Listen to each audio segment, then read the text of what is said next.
Hi guys, welcome back to another video where today we're checking out these three TarmacWorks models. Make sure to stick around to the end as you really don't want to miss this one. Without further ado, let's jump straight in. Starting things off, we've got this Vertex Toyota Chaser Mark II JZX100, which as you can see comes in this nice green and silver colour with these nice silver rims. Now you can see this is the more subtle packaging for TarmacWorks. This is the Global 64, which comes in obviously the smaller cardboard box, not the acrylic box. But I kind of prefer this design as you've got the car on the full design, but in the acrylic it does keep it a lot safer and also displays it a little bit better. So let me know what you think in the comments. But to the actual model itself, I think this is so far the best Chaser they have done, as it feels so premium. It feels like it could be a £40–50 model very easily.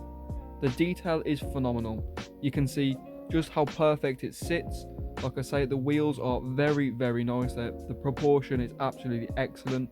The colour on the green is absolutely phenomenal. You can't really see it on camera, but it's so deep, it's almost got this pearl kind of effect. You can also just see the realism in the grille, the rear lights, the tail lights. Obviously the wheels do spin. They don't spin very well, but you can see they have got some spin to them, some movement. And again, that is just because there's no play in the axles at all. This model, like I say, feels so premium. There's no play, it feels very solid. And honestly, I really like that. But again, like I say, just the way this model sits and the body lines of it, it's absolutely perfect. Honestly, there isn't much to change about this model detail wise. As you can see, even on the wing mirrors, it's got the decal for the mirror. On the rear window, it's got the heated rear window effect. Obviously, it's got an exhaust, it's a screw base as well. There's a decent amount of detail on the interior. You can see the patterns in the bucket seat. You can also see, obviously, the dials on the dash. Not too well, there's not any decals, but you can still see them when you do look in the interior. And obviously, there's window decals as well, which again, just really add to the finish of this model, which in my opinion is very good. But that now brings us on to our second model, which is this Nissan Skyline 2000 GTR, which as you can see has got the Wantanobby Rims logo on the bottom, which again is just a really nice cool little detail. Now as you can see, again, same packaging, colour to match the car, or a colour to match the similar vibe of the car, if you would say. Now again, like I said, the really cool thing about the packaging is you can see the car when it's fully extended, which I just think is a really nice little touch. But my one issue is the way the packaging is done. The first one, it had one solid fold and it's very easy to open. This one has three and it can damage very easily.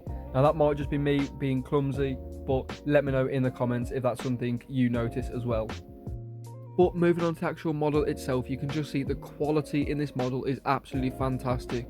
And that goes for all the Global 64 models coming out at the moment. The quality is incredible. They've really stepped up to Hobby 64 level models, although obviously they come in a different packaging and they haven't quite got the interior and obviously some of the details that their models do possess. But it's okay, as obviously these are cheaper. But again, the detail that these are carrying is definitely getting up there. You can see on the grille, GTR logo very clear. On the back, the lights are really nicely proportioned. And you can just see in general how well the car is done. Like I say, Global 64 models are really stepping it up. But I do have something really cool to show you with this model at the end of the video, so please make sure to stick around.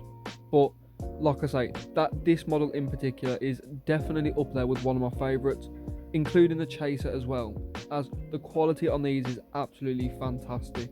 Like I say, the detail on the grille, the lights, the rear of the model, even the interior has got a fair amount of detail for these models.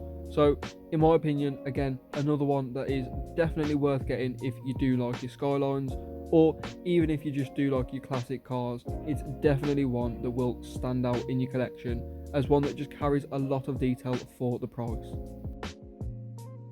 But that brings us on to the final model, which is this Vertex Nissan Silvia S15 Special Edition from the Drift Shop.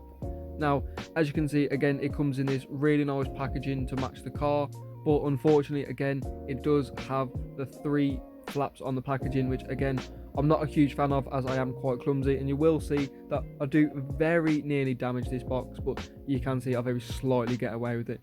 But that's what I mean. Obviously, that can happen very easily.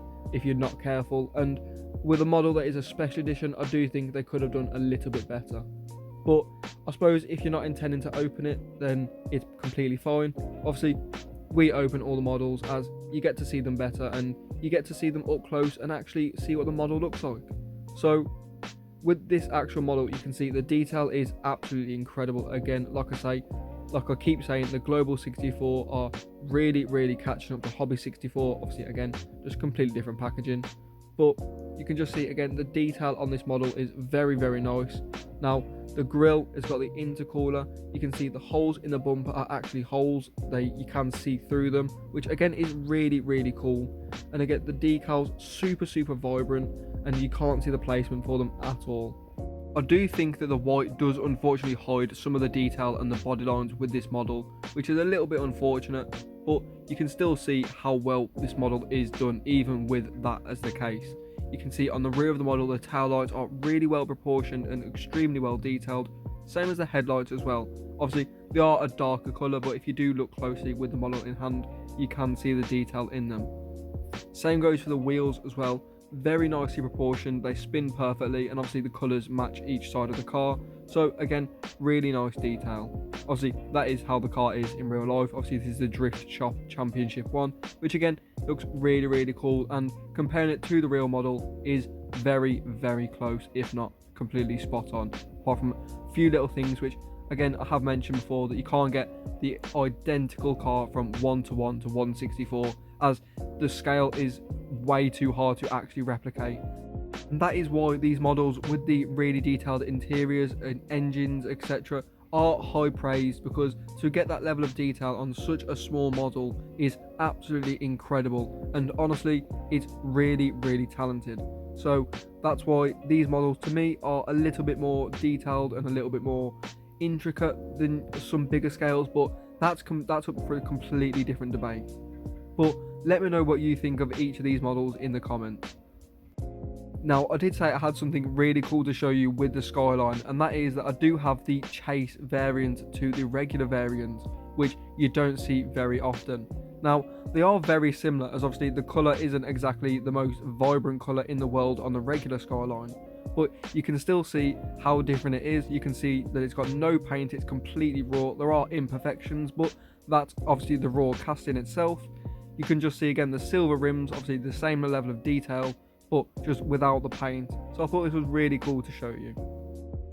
But I am going to wrap the video up here, guys. Thank you so much for watching. If you have enjoyed, make sure to smash a like and subscribe if you are new, and also recommend any cars that you would like to see featured on the channel. But thank you so much for watching, and I'll see you all next time.